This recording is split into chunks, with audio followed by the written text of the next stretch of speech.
फडणवीस साहेबांनी इतकं सुंदर त्यांच्या संकल्पनेतून रोड साकारला, समृद्धी महामार्ग, आणि नितीन गडकरी साहेबांना देखील खूप परिश्रम घेऊन कसं ट्रान्सपोर्टेशन चांगलं होईल याच्याकडे लक्ष दिलं आणि फास्टॅग कंपल्सरी केलं.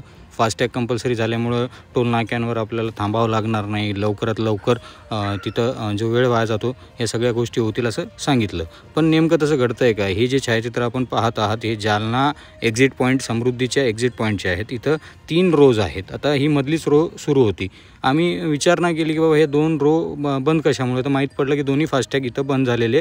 आणि विचारणा केली की इतकं उशीर कशाला लागतो आहे, एक गाडी 5-5 मिनटं थांबावं लागतं. लांब लोक लाईन लागल्या होत्या, जरी छायाचित्रात दिसत नाही, आमच्याकडे जितके कॅप्चर झाले ते मोमेंट्स आम्ही दाखवतो आहे. आम्ही तिथल्या कर्मचाऱ्याला विचारणा केली तर तो म्हणतो माझ्याकडे कर्मचारी नाही, मी एकटाच आहे, तुम्हाला थांबावंच लागेल, तुम्ही लाईनमध्ये राहा. अशी उडवाउडीची उत्तर दिली.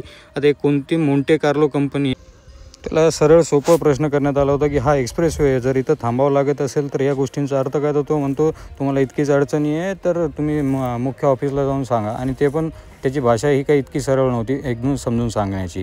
तर या गोष्टीकडं आपल्याला लक्ष देणं गरजेचं आहे. इतके सगळं चांगलं होत असताना हे असले कोणी आणून बसवता आणि नंतर एखाद्या वेळेस काही घटना घडली आणि एखादा टोलनाका फोडलं तर पुरं अख्खा महाराष्ट्रभर गाजतं की असं झालं. पण नेमके त्याच्या मागचे असलेच काहीतरी तर कारणं असतात.